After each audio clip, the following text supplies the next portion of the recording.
History is full of rich connections to God and the great outdoors He created for us. I'm on a mission to fellowship with other fathers as we introduce our sons and daughters to the beauty and bounty of the world where we are blessed to walk with our Heavenly Father in His garden. My name is Jacob Whitley, and this is Fathers and the Great Outdoors.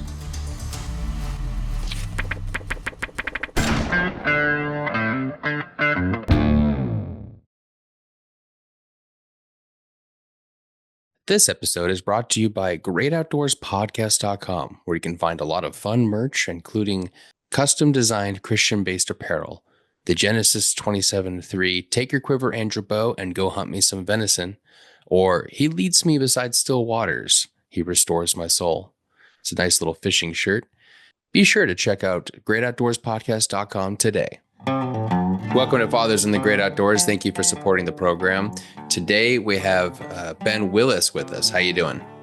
I'm doing great. How are you? I'm doing good. So just jump into things. Why don't you tell us a little bit about how you got started in the great outdoors?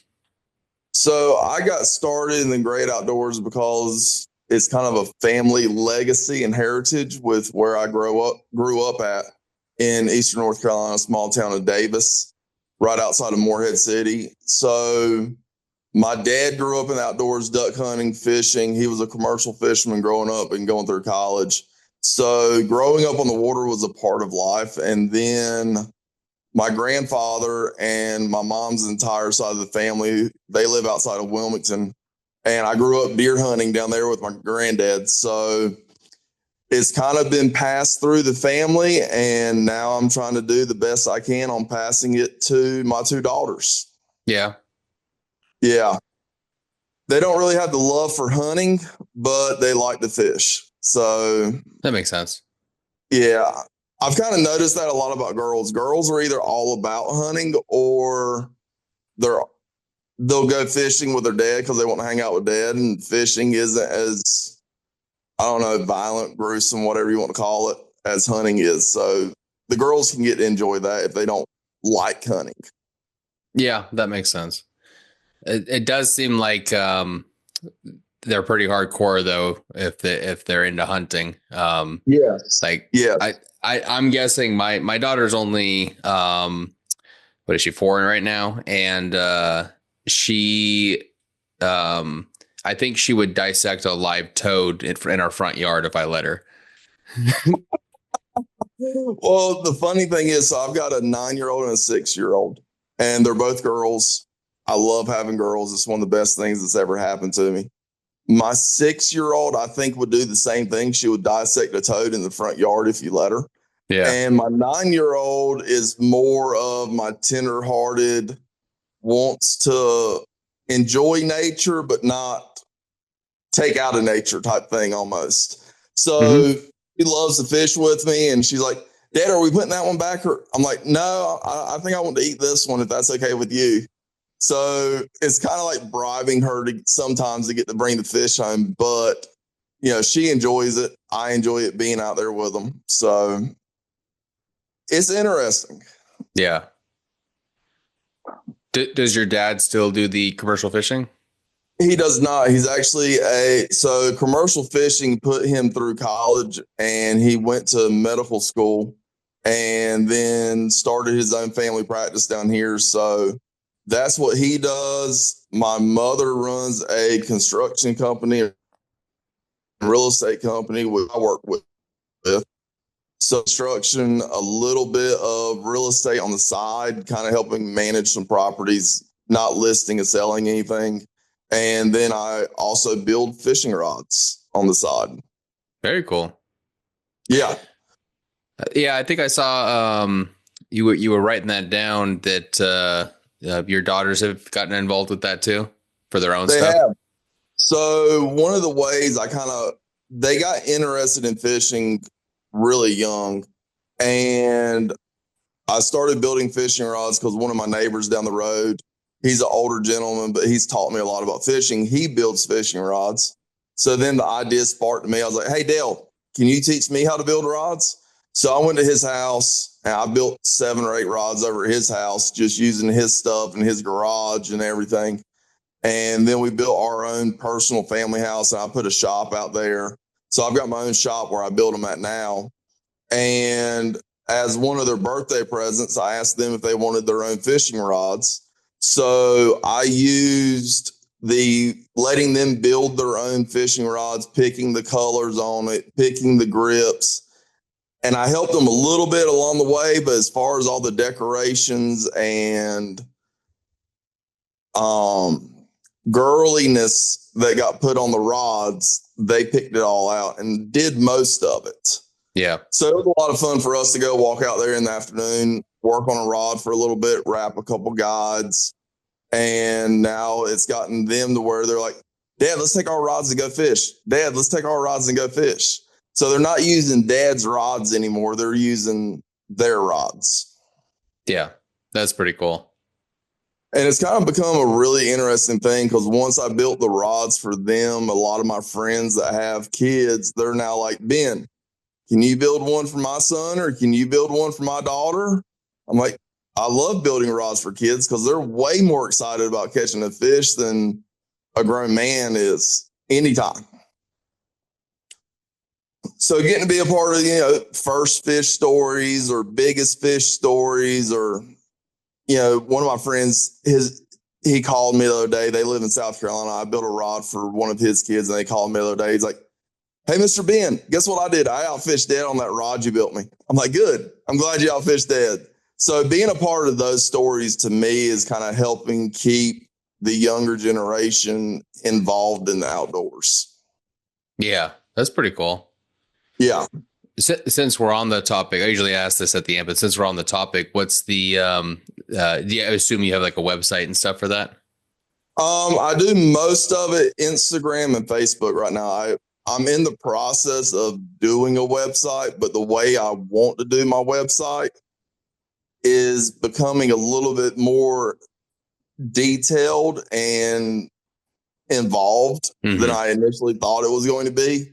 Because there's a couple guys I've seen their websites. I liked a couple features about it. So trying to get those features built into the website for people to go on the website, pick out, hey, I want a medium light rod, 7 foot. I want cork or this, I want cork grips. I want red thread or blue thread or green, trying to get it to where they can go on there and just pick out what they want. It tells me what they want and I can build it. Trying to get all that stuff built into it is becoming a little bit more detailed than I originally thought. Yeah. I'm sure there's a lot of things they have to pick too. Well, it's not as bad as you would originally think because it comes down to, do you want cork grips, carbon fiber grips, or EVA foam grips?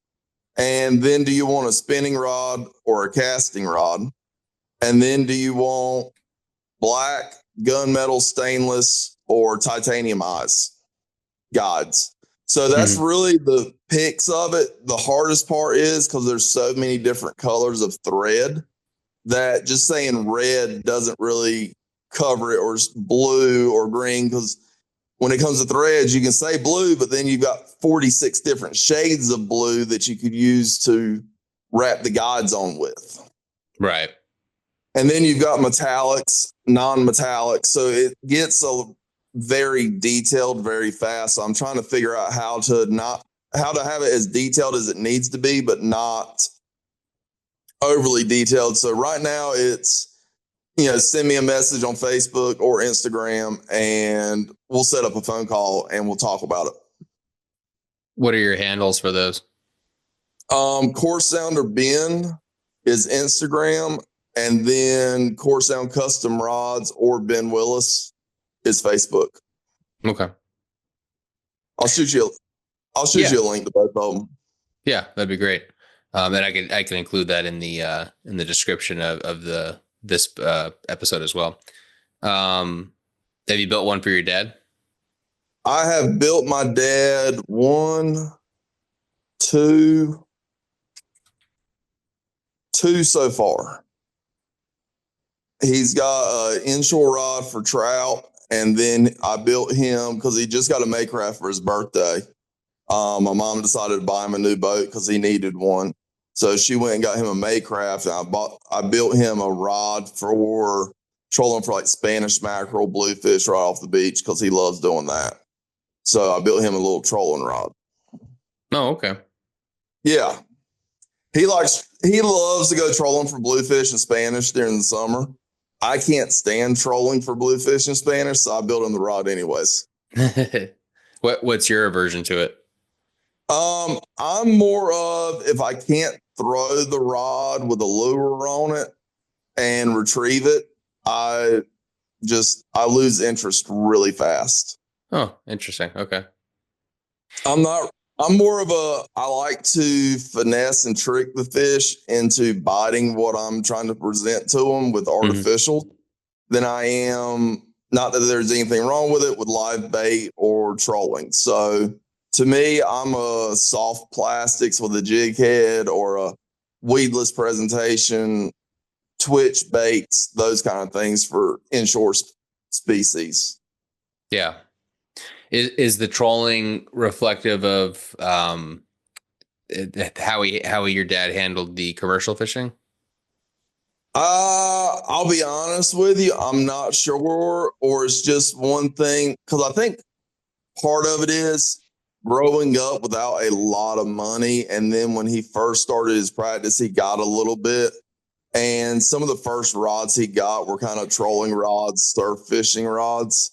So he likes to go surf fishing, he likes to go trolling, and he never really had the boat that was an inshore boat with a trolling motor on the front of it and spot locks and GPSs and everything else that we have nowadays. He never really had a lot of that. And then, so not having a lot of time being a physician, he knew he could get on the boat, go run out, get along the beach and catch Spanish and bluefish almost whenever he wanted. Yeah. And then working that around our sports schedule growing up was a chore for him.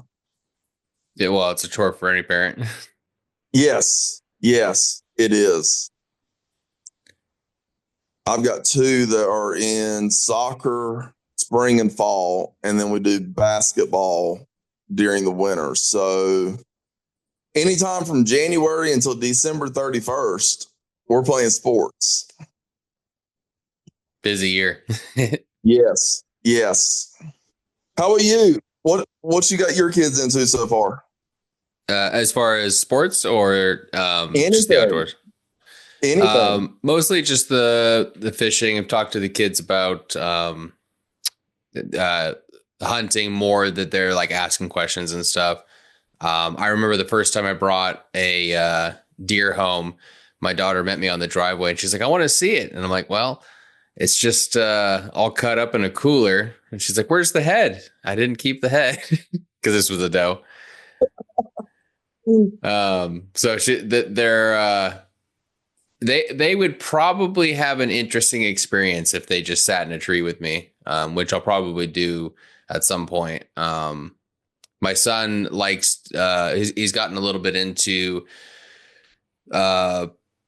photography. But like he's a 6-year-old, so I guess take that with a grain of salt. But I thought about if I can get his camera to stop making noises when it takes pictures, that I could take him out in a stand and maybe he could take pictures of the deer or anything that comes by. Oh yeah. So that's one thing both of our girls got for Christmas, because they both had, kind of like you said, the interest for the grain of salt in photography that they might have. They both got like some small digital cameras that we found that they could just go around and take pictures of whatever they wanted to take pictures of. Yeah. My thing is, I'll be honest with you, with the way everything is now, just having kids that are interested in being outside is a blessing in itself, much less just having kids that want to go fishing with you or want to go hunting with you. Yeah. Because I know a bunch of kids that are tied to tablets or tied to a video game. I've got some stories of youth and fishing or youth and hunting that I know, that I've seen, that I've heard. And me and you can, I'll share these stories later. I don't really want to share some of these bad stories during the podcast, but I know some people that it almost broke them after talking your friends off the ledge of like just selling all of their stuff because they don't want to deal with it anymore because they had such a bad experience of like one of the iPad kids being around. You mean like watching an influencer?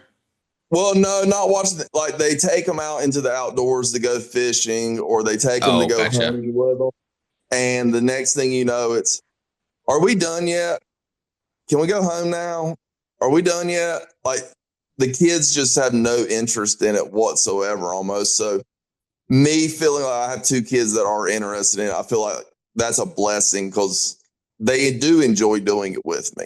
Yeah. I don't know that, at least with the fishing, that they've asked to leave because they're wanting to go watch TV or something. I think it's usually because it's like lunchtime and he's like, Oh yeah. I'm getting bored. We haven't gotten any bites today. Let's go get something to eat. There's one place that I've been renting a kayak with a little trolling motor on, and he likes to drive that around. Yeah. But when I rent that boat, we usually go to lunch after, so that's what is on his mind. Last time we went was the first time I actually got worms because I was usually just trying to use lures. Yeah. And he was more attached to the worms than the fish. And he's like, I don't want you to murder the worms. Yeah, I can relate to that because, taking my kids fishing and, because I kind of tried to start out because I always grew up being an artificial type fisher, use artificials when I go fishing. So then when I got kids, I was like, okay, I guess I'm going to have to go around the routes of having some live bait on the boat so they can catch what they want to catch, things like that. And then the first time you break out a live shrimp or a live minnow to put on a hook, they're like, Dad, what are you doing? I'm like, I thought you wanted to fish. They're like, I thought we were going to use the same thing you were. We didn't know you used that stuff for bait. I'm like, okay. So my kids they use artificial, but instead of using some of the stuff I use, I'll go buy gulps for them, like the highly scented lures. So, and knowing that I can go to this place or that place, I know there's going to be flounder there or bluefish there, things that are a little bit easier to catch. It might not be a real big fish, but guess what? They still get to catch fish. Yeah. So, having places you can go where you can get 5 or 6 fish in about 30 minutes, have a real quick afternoon trip. It's a lot of fun. Yeah. I wish I knew of a place like that. Could be more me than anything. Well, I got kind of lucky growing up to where I grew up where I live at now. So I know some of the little spots where I can go run here. There's a couple little ditches down that come out into the sound. And I know there's like 3 months in the spring and 2 months in the fall when the flounder will get up in the mouths of those ditches. So I'll go run there with the kids and say, okay, guys, I'll put a gulp shrimp on there and they'll throw it out there. And, there's going to be pinfish there. There'll be bluefish there. There'll be flounder there. So the whole time we're there, their rods are just sitting there getting bumped by some type of fish. And they're just excited about the bump. So to me, they're learning how to fish and having fun. And I get to spend time with them on a boat and not somewhere else. Yeah. That makes sense. There was one trip I took with a friend just on a lake, and it was just one of those days where nothing was biting. It sounded like the day before they were biting right and left, so just kind of one of those bad luck, change in the weather kind of days. And he felt super bad, and I said, you know what? When I go out fishing with my dad, we almost never catch anything, so this is a normal fishing day for me.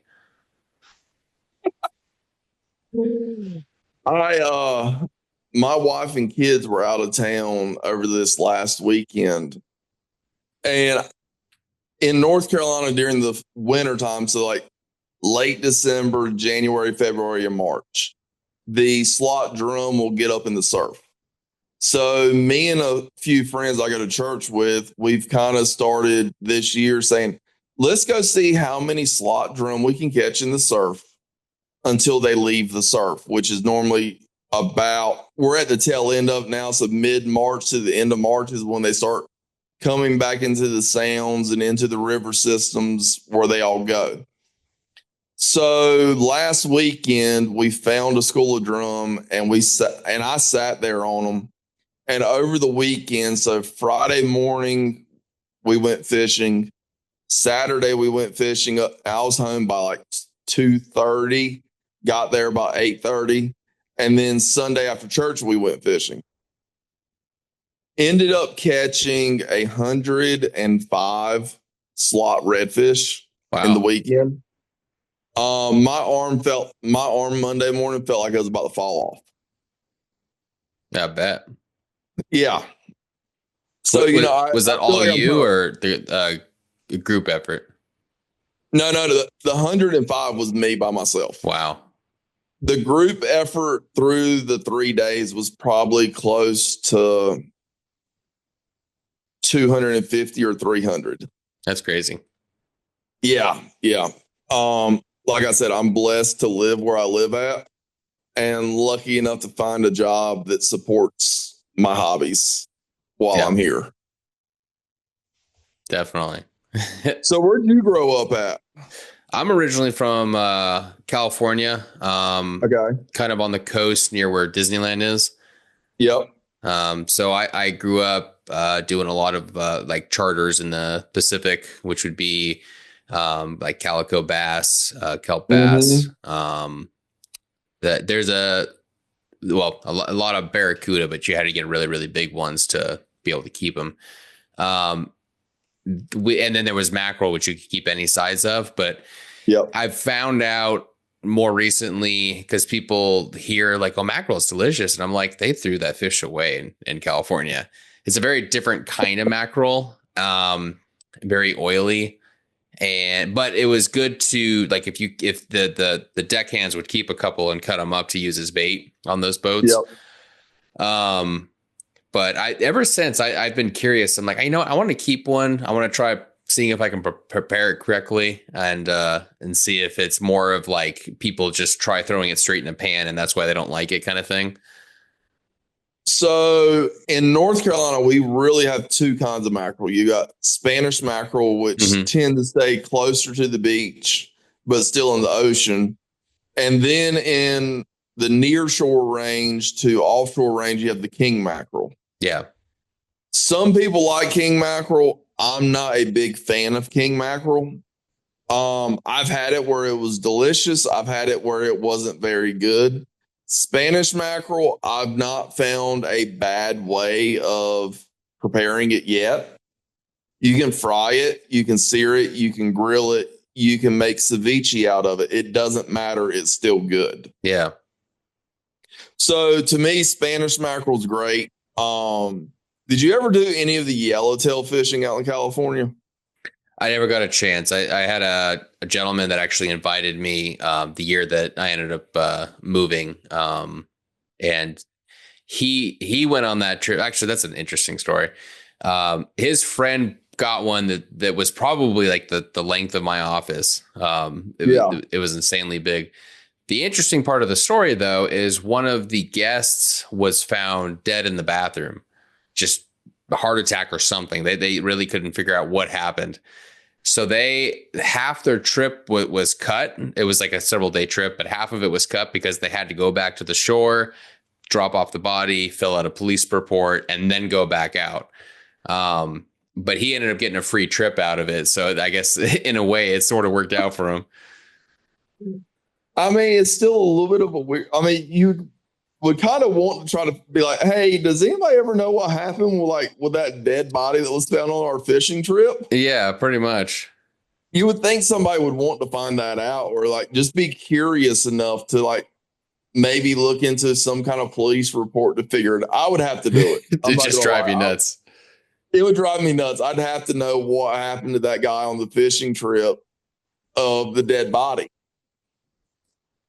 But yeah, I mean, so I've kind of learned a little bit about fishing from some of the California guys because out there they throw a lot of the metal lures for like Hmm. the bluefin tunas using conventional style open face reels, which we use on the Outer Banks for surf fishing. Right. So And I've done that on both coasts.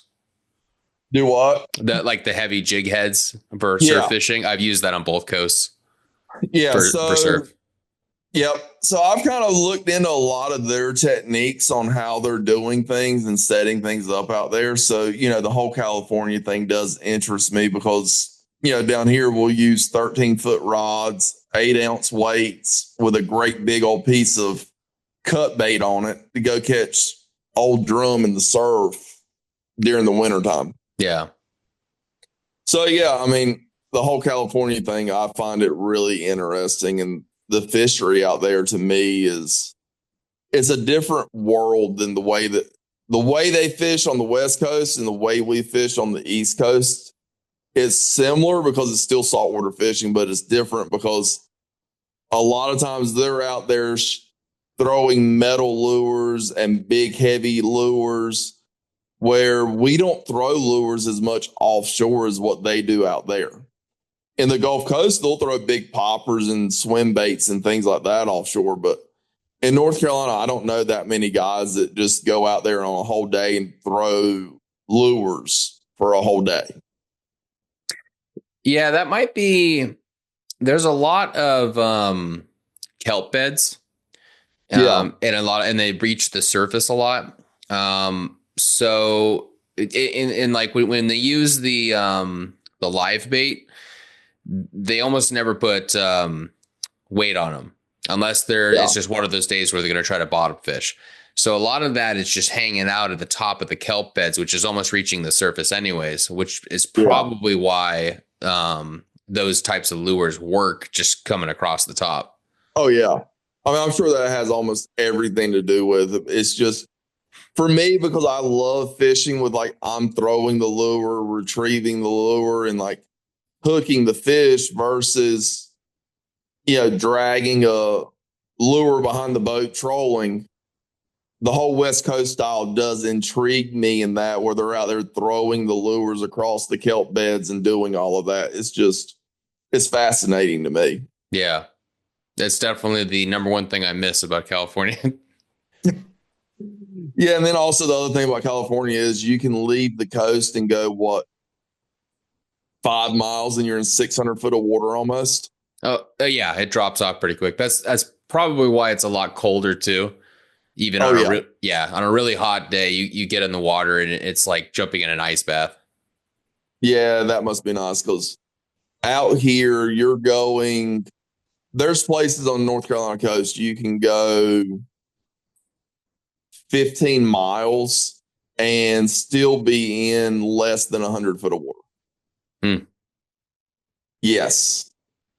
So we drop off gradually, but then once you get to the shelf, it drops.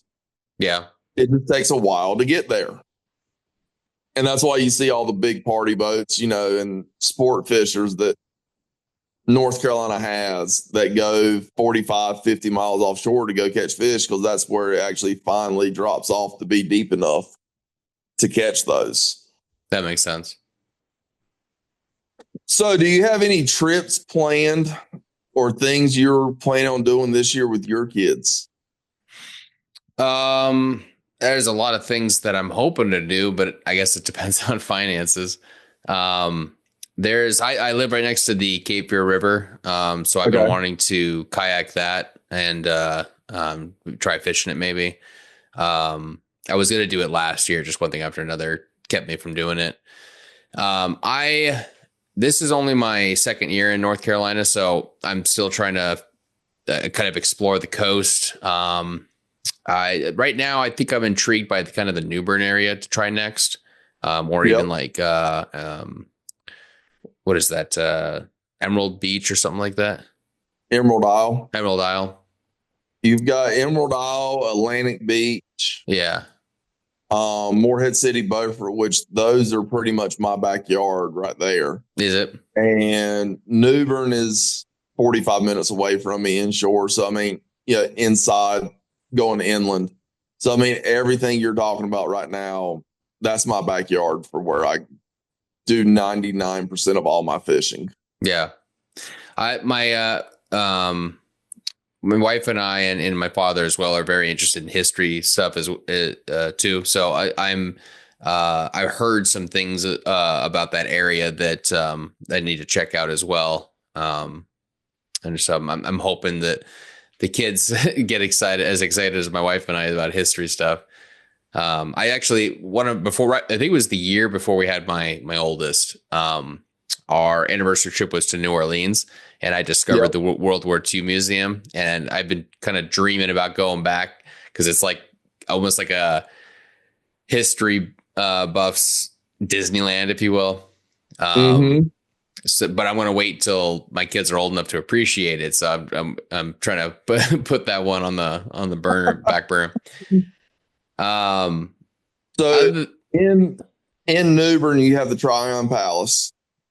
If you're a history guy, you will enjoy that a lot. They actually, certain times of the year, they have live actor tours where you can go to the Tryon Palace and they have people sitting there doing the yarn weaving and candle making and all the things that you used to do back in those time periods. So that's a really neat place. And downtown New Bern still has a lot of the old historical buildings that you can walk around and see the plaques on. You know, this house was built in 1867 type stuff. And Beaufort has a lot of the historical stuff as well. They've got some old houses where you can see the plaques, things like that. You've got the Boat Builders Museum, which kind of goes through the history of how boats were built up until today from when they. So that's a really, it's not a very big museum. You know, you could probably spend 45 minutes in it and see everything that's in it. But it's still a neat historical thing to see how they used to build the old skimmer type boats and then how they started building the sport fishers and the modern day boats that we have now from those. Yeah. There's also I think it's called the Maritime Museum right there in Beaufort. It's got a bunch of historical things in there, real neat stuff. The kids might would like that one because they've got some like skeletons and fossils and live, you know, full-sized taxidermy things in there of fish and different kind of sea life. So your kids might would like that one as well. Yeah, I bet. And of course I think one of the big three aquariums is over there as well. Yes, the one on Pinal Shores. They just don't let you fish it. The Pinal Shores Aquarium is probably one of the best ones that I've ever been to. Oh, yeah? Yes. I've been to the one. Oh, what's the one down there by Wilmington on the Fort Fisher one? Yes. I've been to Fort Fisher. I've been to the Atlanta Aquarium. Me and my wife did that on our honeymoon. We went to the aquarium down there. Yeah. And other than those being the Atlanta Aquarium being so big and having like the deep water exhibit with, you know, 50 sharks in it, the one on Atlantic or on Pinal Shores, it's got things that the kids are going to be really interested in it, like the otters that swim right there in front of them, or the owls that are in there, and the snakes and the alligators. And then they still have this neat, cool stuff that we find interesting, like the great big sharks and the groupers and all that kind of stuff as well. So it's a really, really neat one. And they also have an outdoor play area for kids on the backside that, you know, you go walk down the pier, you can see the birds and the fish and stuff out there in the wild and the ospreys and herons. But then they have like a giant rope course that kids can go play on. Oh, that's cool. Yeah, my kids, I've been there with them before, and I had to pull them out of there because I was ready to go eat lunch. And they're like, we're not ready to go. I'm like, I'm starving. We're leaving. we can come back anytime we want. We live here. We live 30 minutes away from it. We can come back anytime. I'm Yeah. hungry. But yeah, I mean, living in a place like where I live at, where you can go to the beach almost any day of the year you want to. You can go on the boat any day or do any of those kind of things is a great thing to have. Oh yeah. Big blessing. Yeah. So did your dad or granddad get you into the outdoors, or was it kind of like, how'd you get into it? Uh, Kind of a mixed bag. As far as fishing, yeah, my grandfather on my dad's side was a big impact for that. I actually wrote an article on the website about it.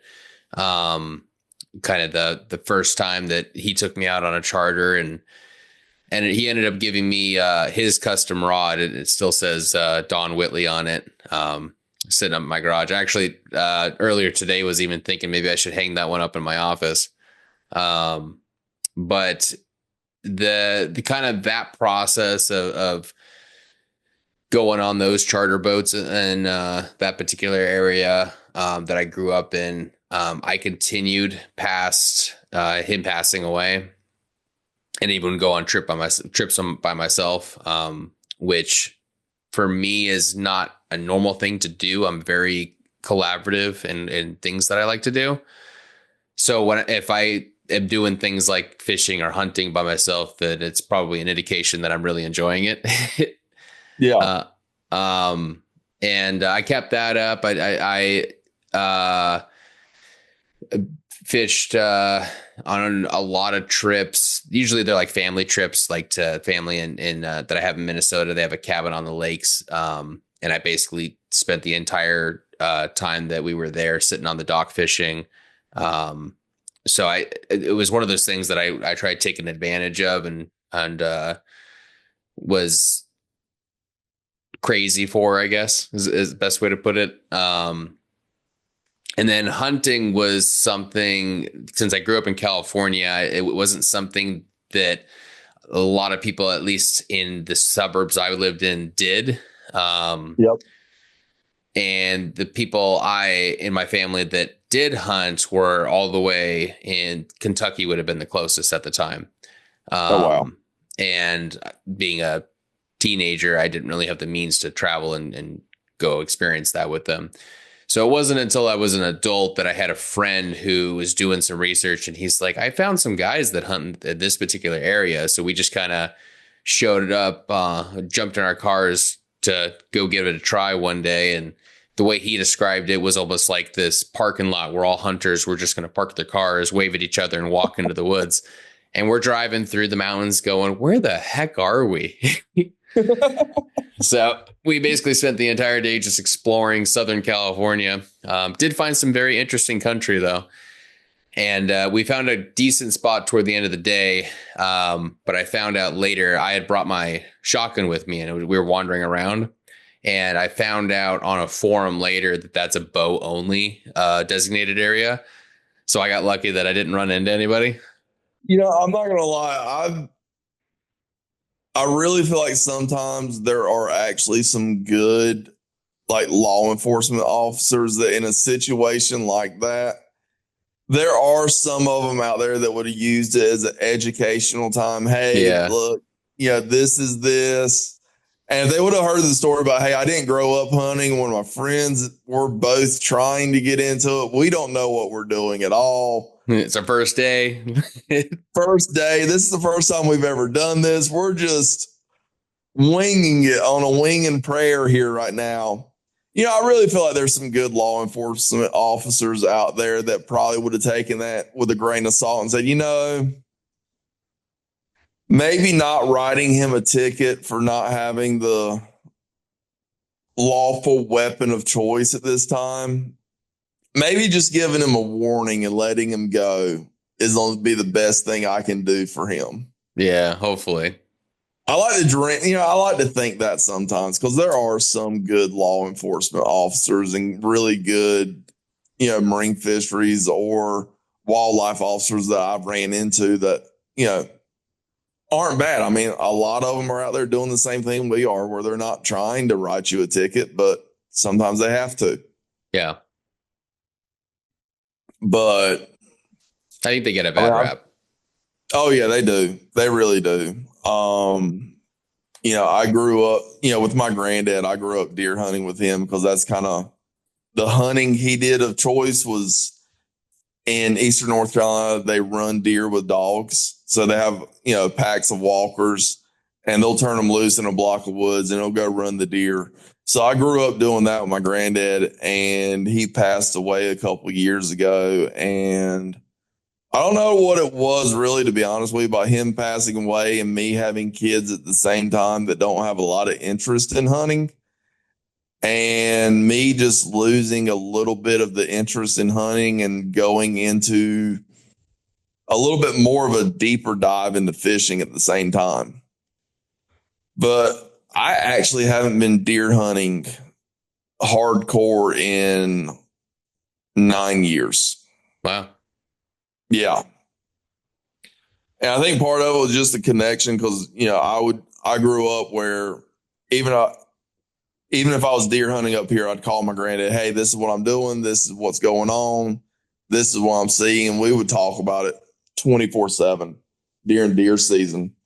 And, once he passed away, I kind of lost that person I had. Mm-hmm. You know what I mean? Yep. Where then I was like, all right, well, I don't have anybody to talk to about it that I really want to talk.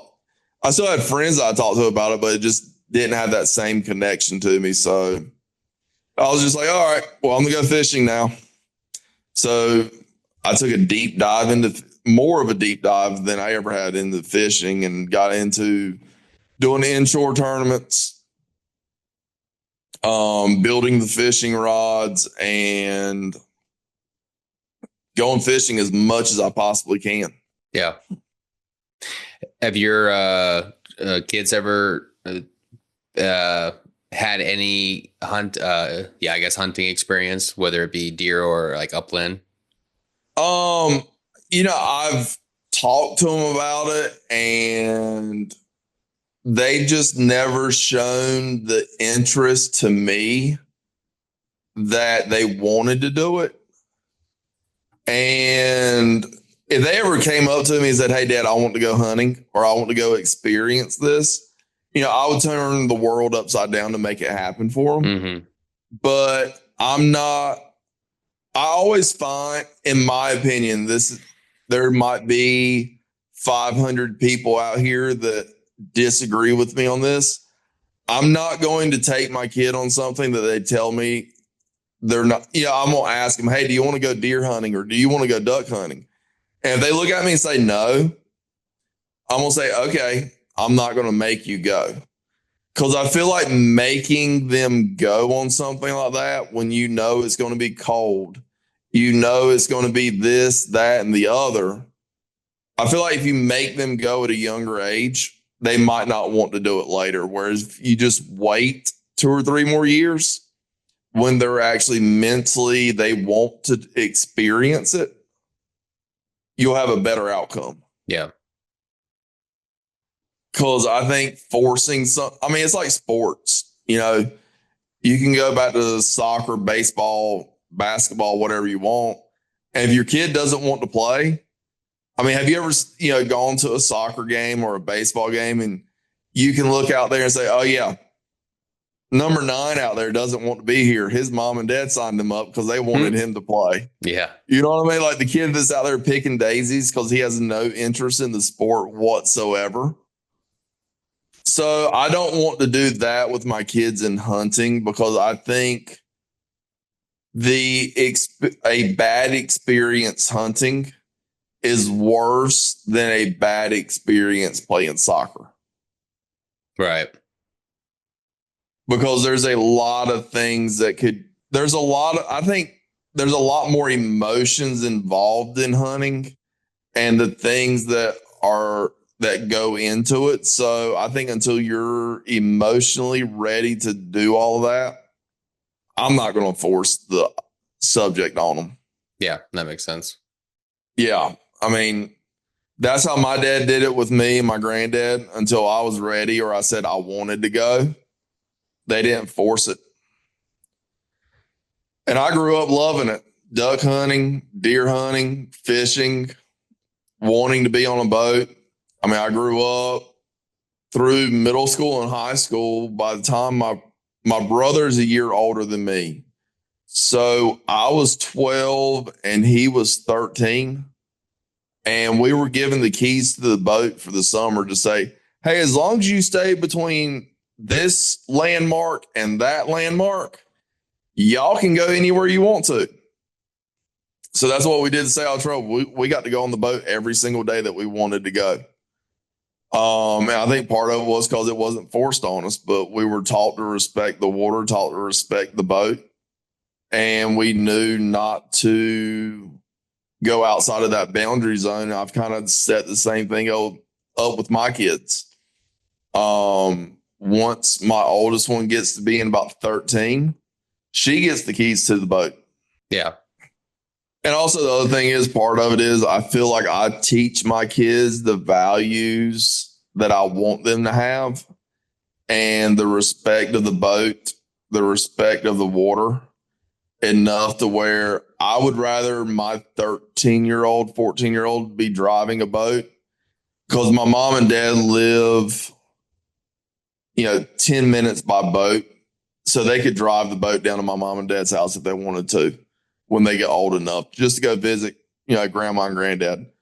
And I would rather them drive the boat than them get in the boat with somebody else. Mm-hmm. And me hope that other person has the thoughts in their head of the respect of the water and respect of the boat that I taught my kids. Right. Yeah, that's very important. Oh, yeah. How is your kid's relationship with God? It is very good. My oldest one got baptized last year. And my youngest one she's going down the right path. She's just taking, because you know how it is when you have two kids, one's 9, one's 6. So the maturity that the 9-year-old has, the 6-year-old tries to have, but they're still in their 6-year-old world. Right. You know what I'm saying? So she wants to be like the 9-year-old. And when my oldest one got baptized, we sat her down and talked to her about it. And she wasn't quite maturity ready to be baptized herself yet, but she is on the path of going in that direction. That's good.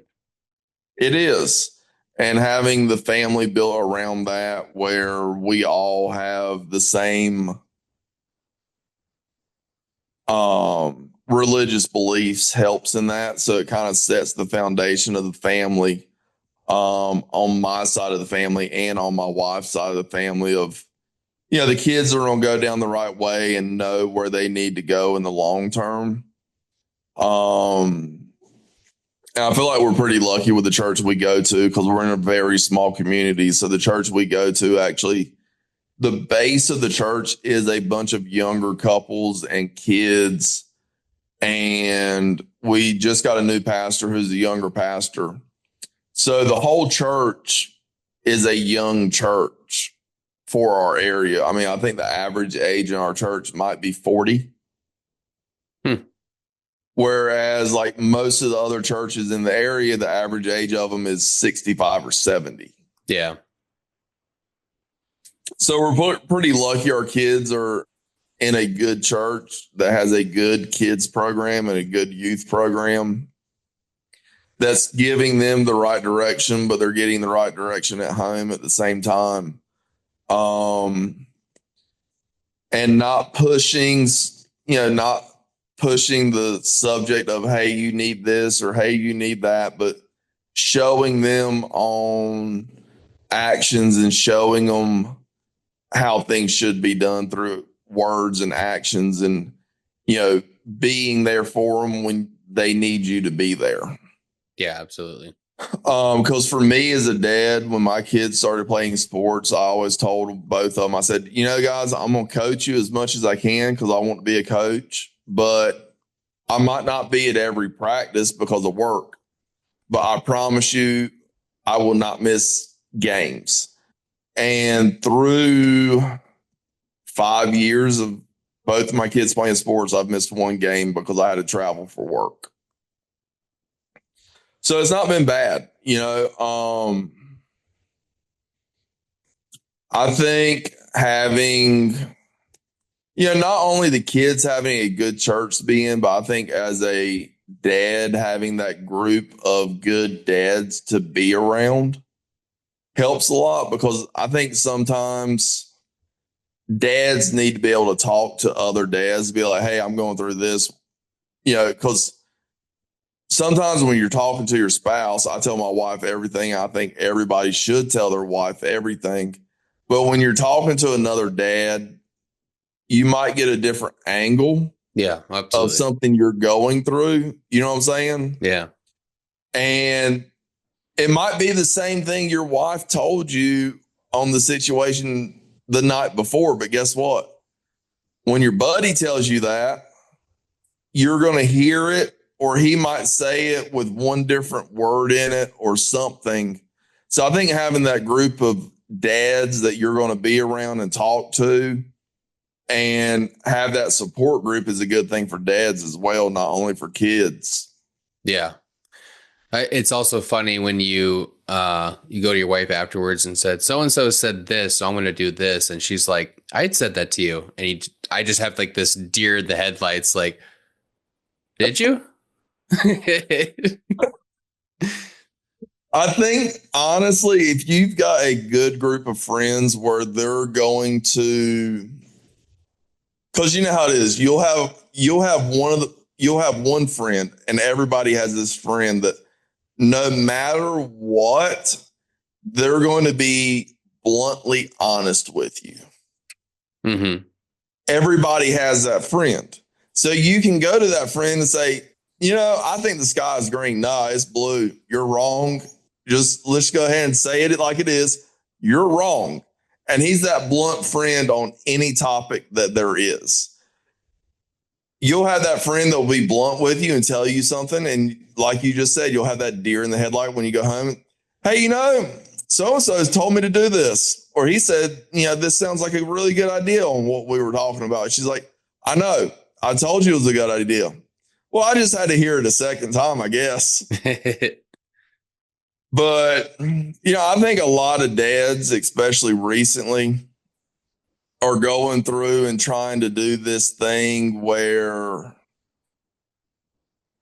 they're trying to figure it out on their own versus, you know, I had a good group of dads in front of me, my dad, my granddad, and some of my friends' dads. You know, I've looked at them and saw the things that they did with their kids.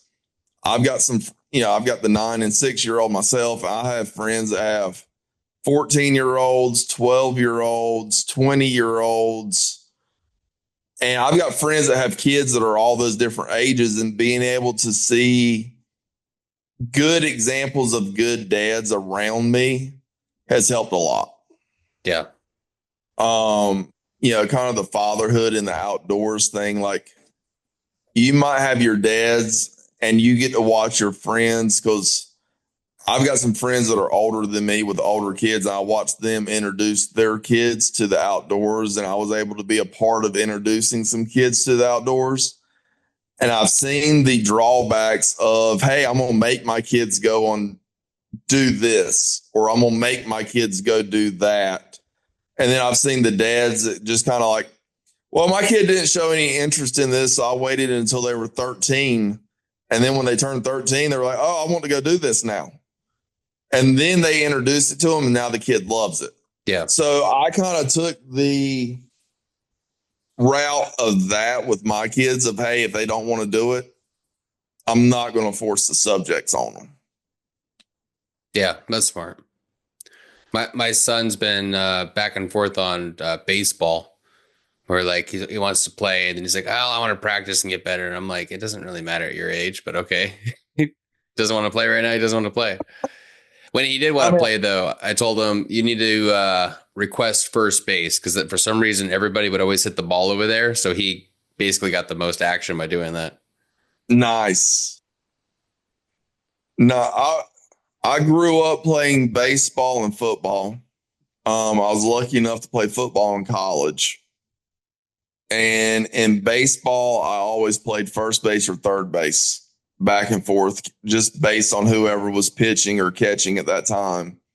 But I ended up playing a lot more first base than I did third base. And I, when I got in the middle school, up until that point, I'd always played third base. I thought I was a third baseman. And then I had a middle school coach that was like, Ben, I want you to play first base. I was like, I've never done it before. I don't know what I'm doing at first base. What do you mean play first base? But I love first base. It's a very, very fun place to be at. Yeah. Especially if you like to chirp a little bit. Like, you get that running on first and you start just like, talking to him and distracting him while he's out there on the base path. That's a lot of fun. Yeah, I can imagine. Did you grow up playing sports? I did. My parents kind of did the circuit of taking me through different stuff, and pretty much hated most of it until I got to football. And really, it was flag at the time, and then stuck with that through high school. It was tackle in high school, not flag. Yep. And I had desires to do it in college, but the college that I got accepted into didn't have a team. I would have had to have done it through a community college, and based on the career path I was trying to build at the time, it just didn't make sense to do that. Part of me wishes I would have done it, but it is what it is. You can always reflect on things, but you got to focus on the future. There's parts of my body that wishes I wouldn't have done it, but then there's a lot of me that really enjoyed the things I learned when I did play college football. Yeah. So, yeah, it's kind of like a 80-20 thing. 80% of me appreciates everything I did to get there. And then there's that 20% of me, like my left ankle and my left shoulder, that's like, yeah, I really wish you wouldn't have done that, because I ended up with a separated shoulder during a spring game and all kinds of stuff happened to my ankles. So, it's kind of an 80-20 thing. 80% of me, 90% of me really enjoys everything I did. But there is that small part of me where I'm like, wonder what my life would be like if I didn't have shoulder pain every time we got a low front that came in, or ankle pain when this happened. Yeah. I'm definitely there like now. I'd say just a couple of years after high school, I tore my hip running out for a pass, and it healed funny. And just basically ever since, I've had different physical health issues, just kind of like going out in different places randomly in my body because of that original injury. And right now I'm seeing a physical therapist and a chiropractor, sometimes multiple times a month. It's just one of those things that I'll probably have to deal with for the rest of my life. I've got a guy, he's kind of a chiropractor / physical therapist, and he started his practice out of my dad's office. I got to know him real well, and I've got some back issues from playing sports. And he gave me his cell phone number. He's like, Ben, I know how bad your back is. If you ever have any problems on a Friday night or through a weekend and it gets really bad, just call me. So I've had times where I had to call him and meet him at his new office on a Saturday morning or a Sunday morning before church to get an adjustment done. Yeah. And one of them happened because of duck hunting. Was the shotgun or something? No, just walking. I don't know what happened. So me and one of my cousins, we went on a wood duck hunt and some of the game lands, and we were walking in. Everything was fine. We got to our spot, and I don't know if I turned wrong or stepped wrong on something. My back, because it's my lower back, my back flared up. And I looked at my cousin. I'm like, I don't know how I'm going to get out of here today, but we're going to have to figure it out, because we had about a mile to a mile and a half walk to get back to the truck. and it was a gated road on the game land. So they're not going to come unlock the gate to let him drive down there to come get me. So I didn't have a choice but to walk back out. Yeah. So we started walking back out. We got part of the way back. I'm like, hey, you're going to have to take my shotgun. I can't carry the shotgun and walk. So I gave him the shotgun. He already had the decoys and my blind bag and the shells and everything. So I gave him my shotgun. We get a little bit further down the road. I'm like, I got to take these chest waders off. I can't walk in these chest waders anymore. So I take the chest waders off. So I'm down to my socks walking down a dirt road with pine needles and briars and everything else, and didn't care just because I was trying to get some weight off of me. So I'm sitting there in socks, blue jeans, and a hoodie. And then we get to where I could see the truck, and I'm already doubled over. So I'm down on my hands and knees, crawling back to the truck now. And I looked at my cousin. I'm like, when we get in the truck, pick up my phone and call this phone number and tell him I'm on the way to his office and I can't walk and he needs to meet me there. So I called the chiropractor and he met me at his office when we got done duck hunting. That's a good friend. It was probably the most miserable duck hunting trip I've ever had in my life. And just to top it off, we didn't shoot anything. Well, probably best because then he would have had to carry it. Oh, yeah, he would have had to carry everything. I mean, I had no choice. There was no way I was carrying anything out that day. Yeah. But yeah, so, that was a sports injury with the lower back doing squats. Ended up herniating a disc in my back, and surgery is not an option for a back for me. So I've just kind of dealt with it and managed it the best that I could. Yeah. I imagine some like therapy of the surrounding muscles might help. It does. I'll be honest with you, the two things that I've learned that helps the most is making sure I drink enough water to keep the disc hydrated and watching my weight and not getting too overweight. That makes sense. So how's the Christ walk going with your kids? Very well. My oldest is in a public school right now, but prior to that, and currently with my my daughter, they're at the preschool that my church runs. So they're getting Christian education that way. But even before that, just talking to them at home. One of the stories I repeated on the podcast a couple of times. My son had, I don't remember exactly how it happened, but he basically broke a wine glass and it cut his hand clean open. And this is a visual that he hasn't seen before. And he's like, I'm mutilated for life in his head. And we're explaining to him how the body heals and how God created us so that our bodies can heal itself. And later on, we had in the house we were at the time, there was a big railing it was a weird dynamic to the house because the kitchen and dining room were upstairs and the kids' rooms, and there was like a little what I called the like the kid pit with the couch and TV and stuff was below the railing area. And he kept trying to climb on the railing just for fun. And we told him not to because he could fall over and hurt himself really bad when he hits the ground. And he says, well, if that happens, God will heal me. And I said, I like the faith, buddy, but let's not test it. Yeah. I know exactly what you mean.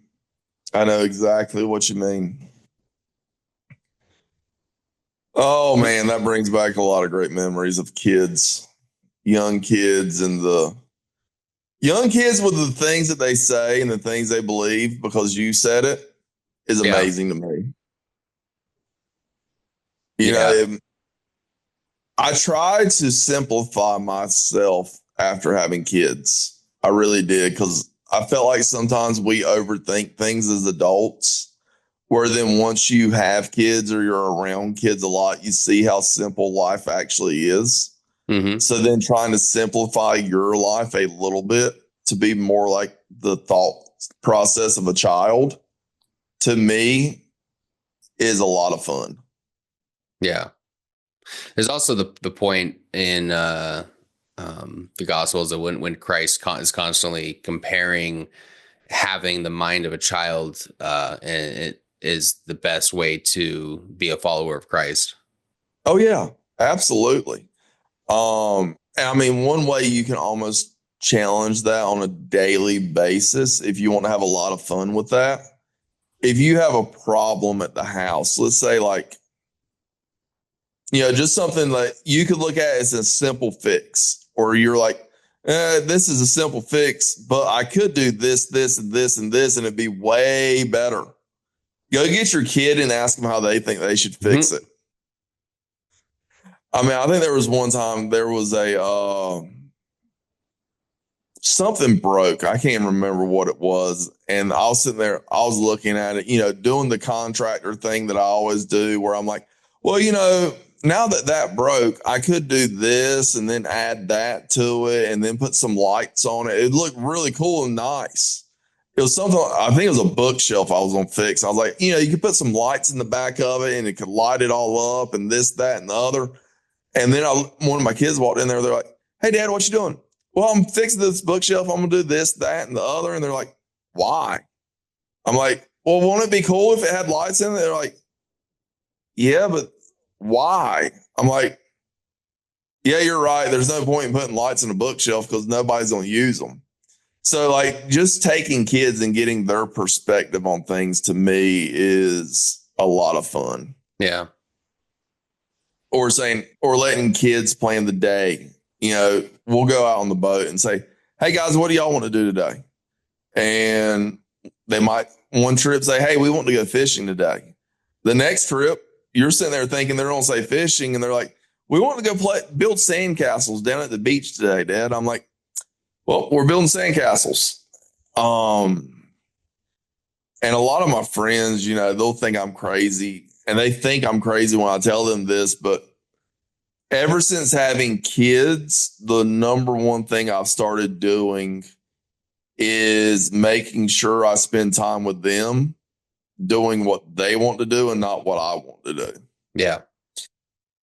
Because I don't take any fishing rods on the boat with me unless they want to go fishing. If they want to go build sandcastles on the beach, we go build sandcastles on the beach, and I don't take a fishing rod. Because to me, if I take a fishing rod, guess what I want to go do? Build sandcastles. I want to go fish, but they want to build sandcastles. So, that's one thing I've started doing. I've got a few friends that, they've talked to me about it, and kind of we took the deep dive into like why I do that and what made me start doing that. And I actually have a few friends now that started doing the same thing. They're like, I started doing it and I realized the time I get to spend with my kids is better doing what they want to do versus trying to convince them to do what you want to do. Because my thing is, I can take a day off work and my kids are doing school, and I can take a day off and go fish if I want to really go fish. Yeah. But if I want to spend time with them, I need to do what they want to do, which one day it might be going fishing for 30 minutes and then doing something else, or it might be going to build sandcastles. Because at the end of the day, in reality, the years you're going to build sandcastles, you've got about 12 years of building sandcastles on the beach. I've got a lifetime to go fishing. Right. Yeah, that's good advice. Any advice you want to give out? What do you know? What have you learned? Oh, I don't know.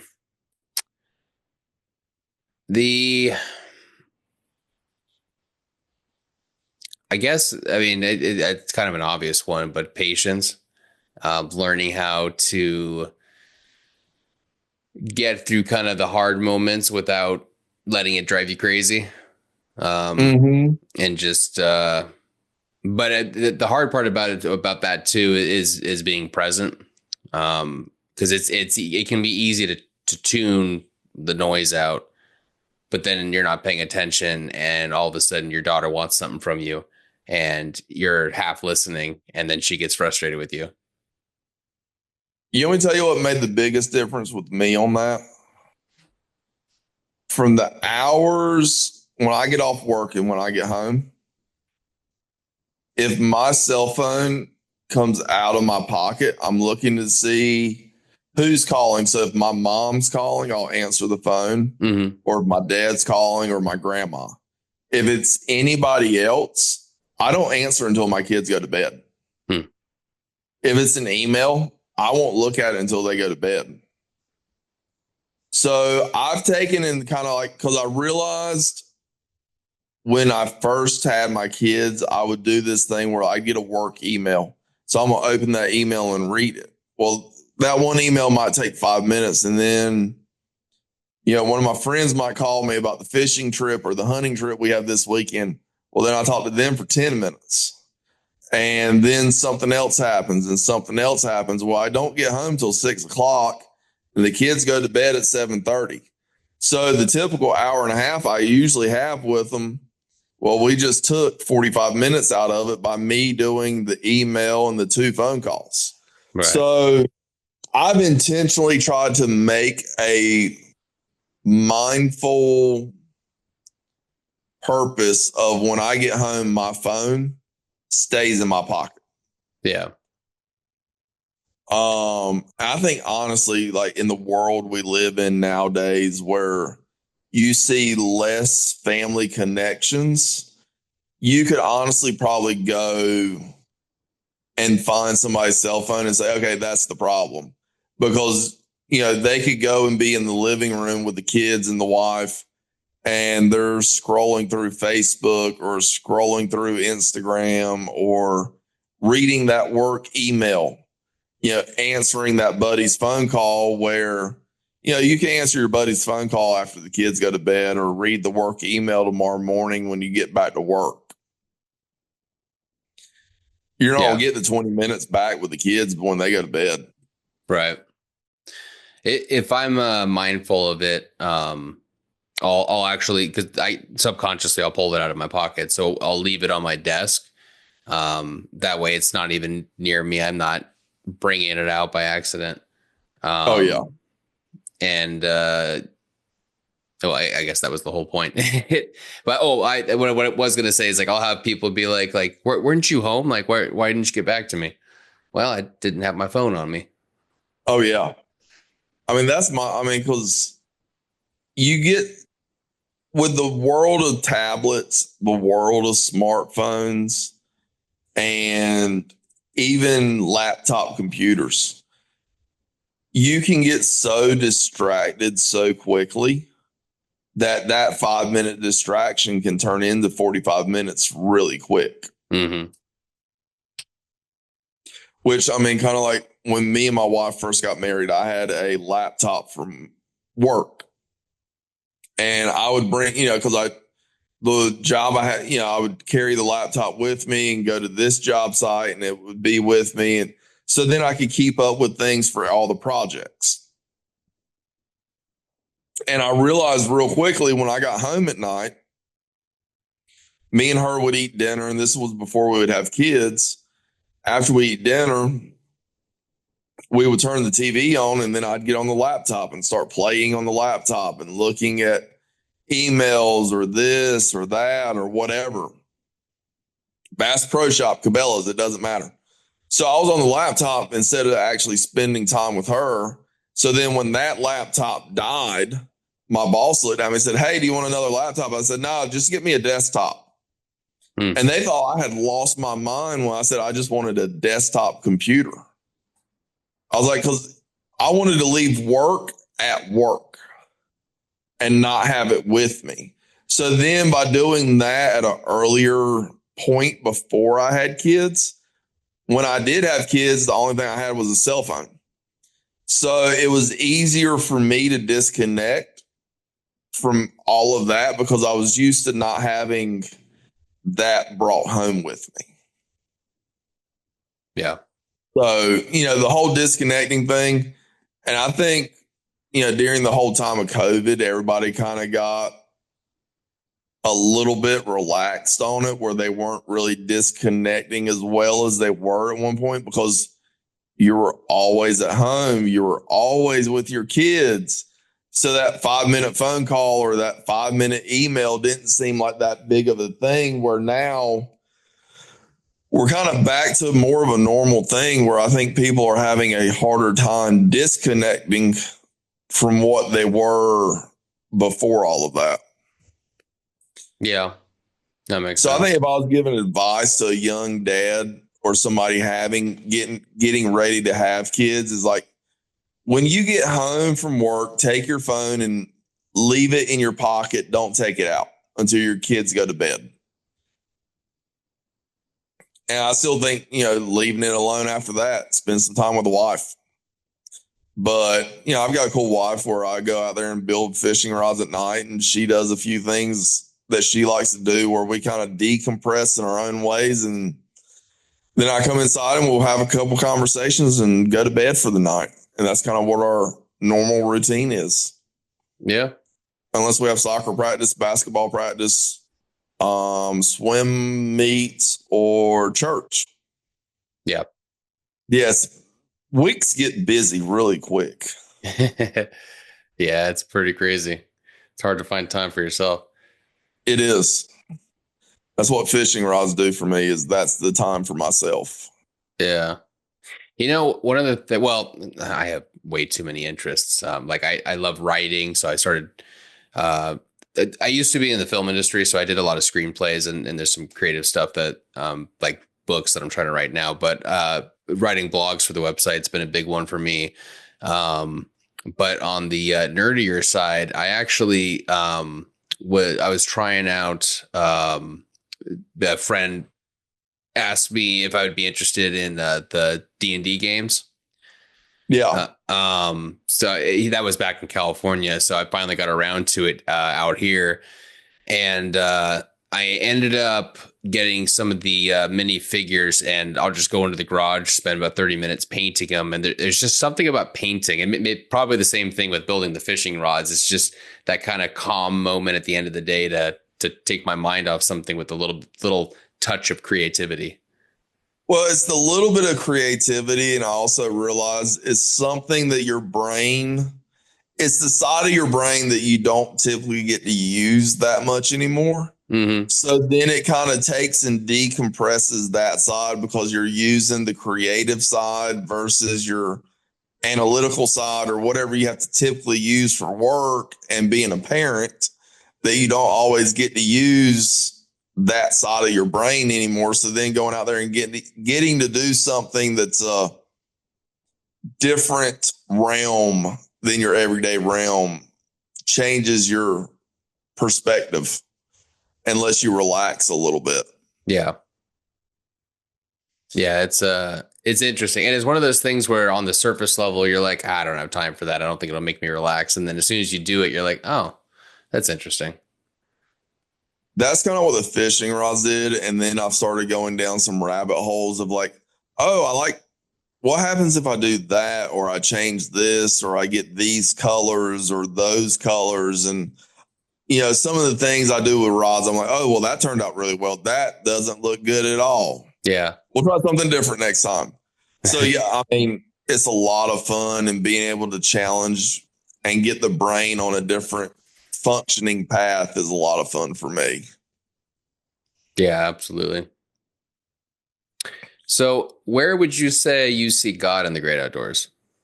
I'll be honest with you. This is going to be a really cliche thing, I think, to say. But honestly, the two top places I see him, one is the fish, because, you can look and you can catch a red drum. You will never catch one that looks exactly like another, because, one might have a perfectly round spot on its tail. Then you catch another one that might have 3 spots or 5 spots or no spots. Mm-hmm. So all those different, very intricate details on that fish that makes all of them individual, kind of like people. you've got brown hair, I've got brown hair, but I'm 6'4". I'm not sure how tall you are. But, the things that make you, you, and the things that make me, me, you can see that in the fish as well, where like they look similar. Me and you look similar, but they're all individual amongst themselves. Right. And then the other thing, I mean, being able to live where I live and you get to see the sunrises that we get to see living here, that. Yeah. Just how none of them are the same. You can watch a sunrise every single morning and they all look different. So that's my answer for that one. Yeah, that's a good one. How about you? Where do you see it? I would say it's anything that moves and interacts with the still objects. So kind of like what you described with the sunset, and how just like if you're sitting in a tree stand, as an example, the sun slowly rising every minute, the way that the light hits the trees and the shadows in our different spots, it's almost like you're changing the scenery with as every minute passes by. Yep. And it makes, even if it's like 1 hour, it makes the hour prior, like, was that a different day that I'm thinking of? Like, did that squirrel was climbing the tree over there? And then there's just the simple stuff like, you look up and you see the wind moving through the trees in a very specific path. If you just stare at it, and you can kind of see it moving through the forest, or if you're on the water, you see it moving across the water. And then of course the water moving as it laps against a boat, going up on the beach and just kind of fizzing into the sand as it washes back down. There's just so many intricacies in life in general that makes it hard to ignore God. Like there's some really obvious ones too. Like my wife and I took the kids to the North Carolina Zoo. We actually ended up getting the membership because we go there so often. But they have a section. It was just a poster board talking about, I think it's the puffin penguins, and their eggs are almost like diamond shaped. So when they roll off the rocks toward the ocean, they don't just keep going down. They do this and stop on the rock. And I just pointed at the sign and said to my wife, "Tell me God's not real." And there's just constantly stuff like that. My kids like watch PBS nature shows where they talk about certain animals adapting a certain way. And I'm like, I don't understand how people can make the assumption that that's just happenstance, that animals have, there was one the other day. It was like this fly that looked like a bee to keep birds from eating it. I'm like, the fly didn't choose to paint itself to look like a bee. Clearly it was designed that way. Yeah, I mean, it's like it's like some of the fish that are out there that, like, a red drum has a spot on its tail because when it's a little finger minnow, the spot on its tail looks a lot like the eyeball on some other fish. Mm-hmm. So if a predator tries to attack it, sometimes it's attacking the tail and not the head of the fish, so that it gives them a chance to escape. Interesting. And, some of the butterflies and moths are a lot like that. So, to me, I think the number one place you can look in nature, and if you look at any animal or anything, you can see it. But if you're an outdoorsman, you really see it in, nature itself, because you can walk and see something different every time you look. Oh yeah. Yeah, you'll always surprise yourself when you take the time to look. And I think that's what I enjoy about being an outdoorsman, where you can go out there and you can find, I feel like being an outdoorsman, what's going to relax you, so you can go and find that place very easily. Mm-hmm. Where I've never been a person that liked to read books, but I could go sit outside in the middle of nowhere and be happy. or go listen to the waves down by the beach and get relaxed. So, knowing those things and knowing that you're being a part of the creation that God made for us is a good place to be at. Yeah. Yeah, it definitely is. What do you think is the significance and importance of a father's role in teaching their kids about God? I think the importance and significance of it is explained through the Bible because Jesus was the Son and he came to teach the rest of the earth about the father-son, the father-child relationship. Yeah. And that having the father teach the children and be a part of teaching the children the relationship to Jesus Christ, it has a different bond than just, them learning about it. And the kids I've seen that their dad was a part of them going to church versus where, the parents just dropped them off and dropped them off at Sunday school and left, then came back and picked them up almost like it was dropping them off at school on Monday through Friday. It forms a bond for the family that makes the family stronger so they can get through things that might be tougher for others to get through. Yeah. That's kind of a convoluted, like going in a circle type answer, I feel like. Yes, but I feel like at the same time, based on that answer, you could almost make the argument that the son can also be a teacher to the parents. Yes. I think the day that a parent isn't willing to learn from their children like a child is willing to learn from their parents, the day a parent's not willing to learn from the kids is the day that the parent is shutting that child out of their life. I mean, because to me, my dad's learned things from me and I learned things from my dad. My kids, they learn things from me, but I've learned how to be a parent from my kids. So, especially having daughters, you don't raise daughters like you think you would raise a son. And having daughters, I feel like made me I'm not going to say a softer person, but a more understanding person. Yeah. Than I was beforehand. I could see that with my relationship with my daughter.